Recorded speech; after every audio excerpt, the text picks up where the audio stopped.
Are you ready to hire a virtual assistant this 2025? In this video, I'm going to dive deep into the best practices that we've learned hiring assistants in the last 5 years with my virtual assistant agency 2XU and how you can do it yourself. And this video will be divided up into 4 different sections. The first one is basically finding out what you want to delegate, basically what role you want to hire for. Second is the who you want to hire. Then we'll go through how you want to hire and a little bit of a hiring checklist for you to know as you're going through this very same process. Now, the first part is what you want to delegate. And as an employer, as someone who is hiring, you need to have really good clarity on what you want to delegate. You want to avoid thinking of a virtual assistant as your unicorn, because they're not. What I mean by that is they're not supposed to be the kind of person who can do everything everywhere all at once. They're not the kind of person who, just because you can do it doesn't mean that they have to do the same thing too. You have to separate that out in your head, is that your assistant would probably have 3 main kind of focus within your business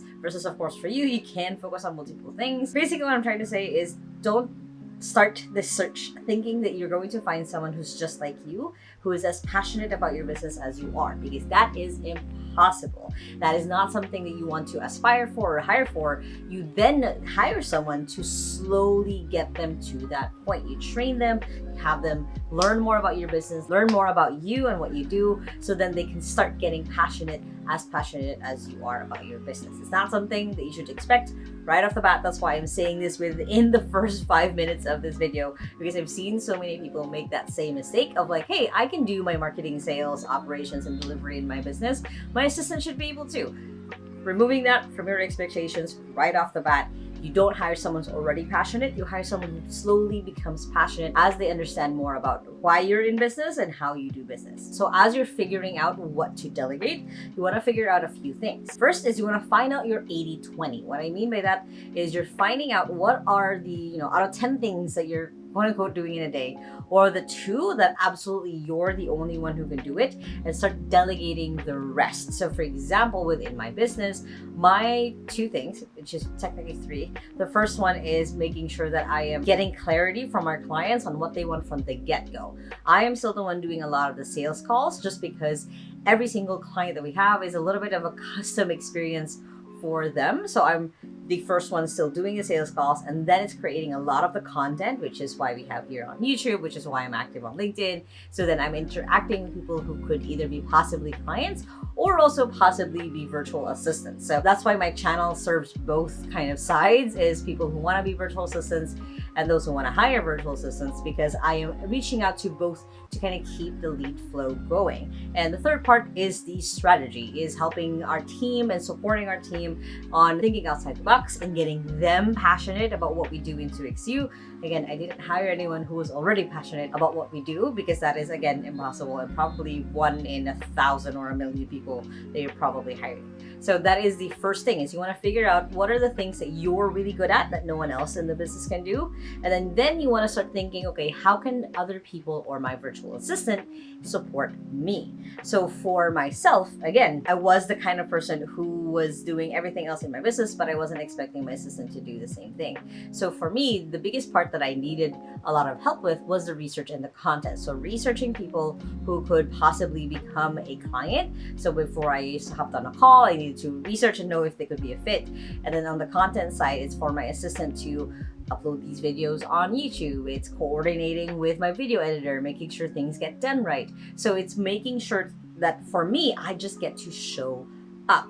But I have not delegated to her invoicing. I've not delegated to her bookkeeping. I have not delegated to her things that I know someone else could do better, because that is their only focus, versus for my assistant, she's focused on me, on my goals, on the business, and where we're going. So that's kind of the main thing of like figuring out what that 80-20 is for you, of how can an assistant, a person that's for you, support you in your goals and what you're trying to do. Next is you want to then start mapping out those processes.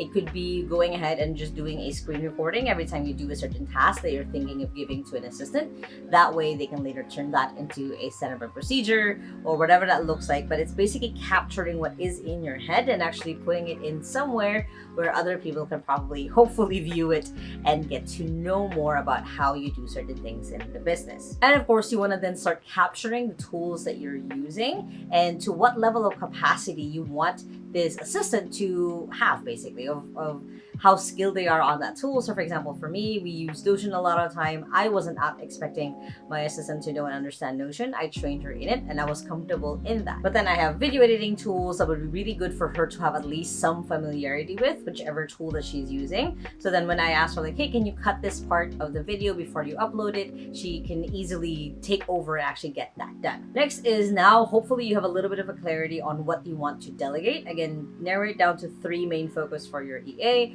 For my own EA, it's just really the content, the client, and as well as kind of helping me execute the strategy that I put out.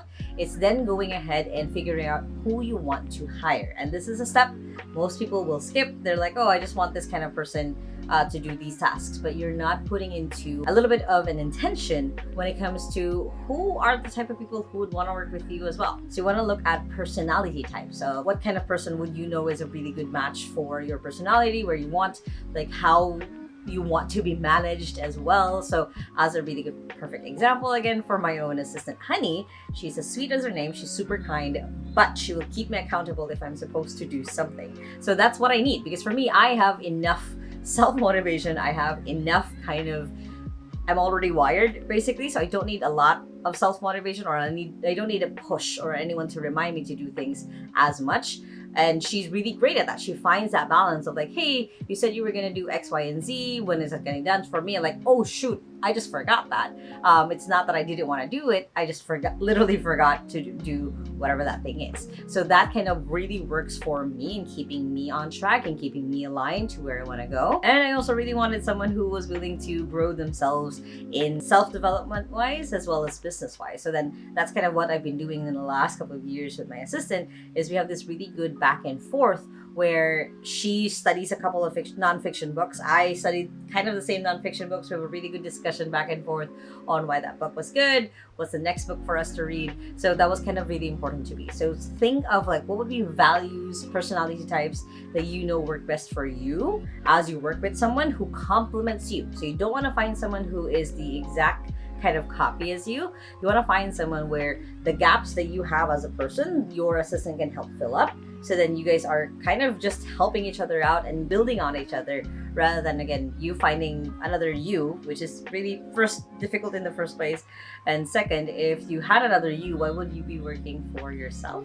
So that's just one thing to always keep in mind as you're figuring out what kind of assistant you would actually need. Next is time zones. And I put this here very specifically because if you're going to be hiring outside of your country, if you're outsourcing, just like how we are in the Philippines, is you want to figure out what times would you actually want your assistant to be online. So for example, for a lot of our clients, for the US ones, because they have the 12-hour, 16-hour time difference with us, then we're trying to look for overlap for their EA if they don't want their EA to really just be fully night shift. Because night shift, yes, it kind of works, but it's not a long-term thing. And if you do want to foster and create a long-term connection with your assistant, then you're probably looking for someone who either really likes doing night shift already, or finding, again, that overlap of like, hey, we'll have a sync from 8 a.m. my time to just 12, and then you can basically go to sleep afterwards. So it really depends on what that overlap will look like, but I am putting an emphasis on this just because most people don't think about that. Next is you want to think of, do you want someone who's more part-time or full-time?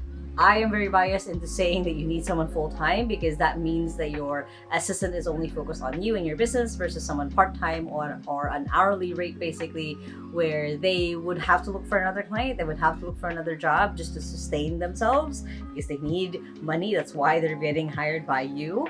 So depending on what kind of comfort level that you are as well, like, do you want someone part-time just because your business is not there yet to have someone full-time, or do you want to just go ahead and invest in having someone full-time to kind of remove you as a bottleneck from your business? So really depends on where you're at.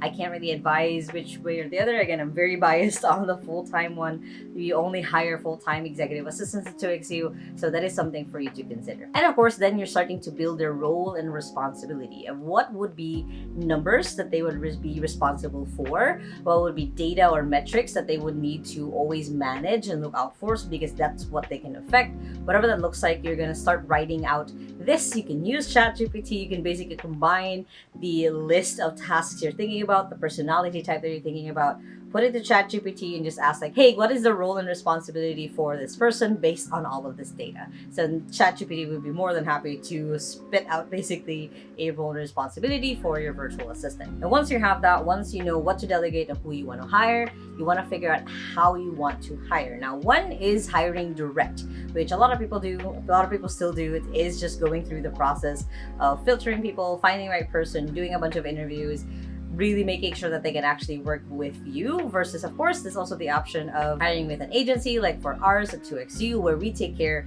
a lot of the interview filtering people. We have a system once someone is onboarded that you can follow. We basically have a structure that makes it easier for you to not just hire but also just have a virtual assistant for the long term. And of course there's also hiring through referrals, where you basically have pre-vetted people because you're asking, hey, do you know this kind of virtual assistant? They're like, hey, yeah, I've worked with this person. So it's kind of a little bit pre-vetted already that they could be a good match for you, just because they were already hired essentially by someone else in your network. So there's not really a right or wrong way to do this. It's really up to you on where you're at in your business. Now let's go through a little bit of the hiring checklist. The first thing that you would need is a job ad. And again, you can use ChatGPT to write a really good job ad for you, but it's essentially just the written post of like, hey, this is what I'm looking for, that you'll probably post on sites like onlinejobs.ph or different Facebook groups, or depending on where you're hiring from, it could also be Upwork. However, there it's mostly freelancers and not really your own virtual assistant. It is a key piece of document to kind of give other people the clarity of who you're trying to hire for.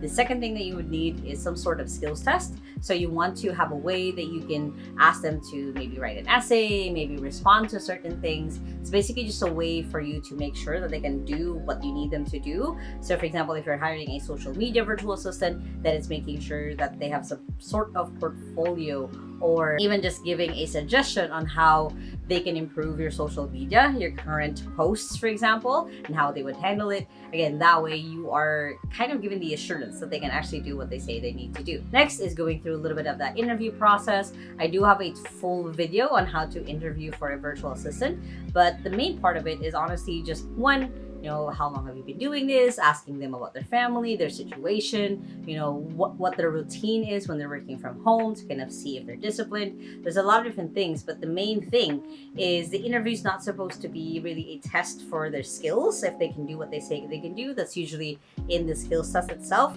It's then just finding out if you guys are a fit, if it makes sense for you guys to move forward, to keep working together. That's essentially what the interview is. And lastly, you want to have some sort of onboarding process set up with yourself and the assistant, where you go through the tools that they would need access to, what you would create accounts basically, or what passwords they will basically use because you're using it. It's also setting up what they can expect within the first 30 days, 60 days, 90 days working with you. And of course, mapping out those numbers basically that you hopefully already mapped out of like, hey, you're responsible for X, Y, and Z kind of metric. These are the daily, weekly, monthly recurring tasks. These are what I'm trying to hopefully grow you into. You don't have to know all of it. So it's getting them to the point where it makes it easier for them to join your company and for you to make sure that your bases are also covered. Now, hiring a virtual assistant doesn't have to be this big mysterious thing. Everyone does it every single day. I've had a ton of different people from different industries, from different backgrounds, hire virtual assistants with us at 2XU. So I know that you can do it too. And of course, if you like this video, make sure to hit the thumbs up button right there. Comment below what questions you have when it comes to hiring a virtual assistant. I would love to know. And if you still haven't yet, make sure to hit the subscribe button right there so you don't miss any of my videos every Sunday and Thursday on how to work from home and how to have a business from home, which you guys can check out those two playlists right here and the latest video right here. Hope you guys have an amazing day, and remember that small steps matters, and I'll see you in the next video. Bye.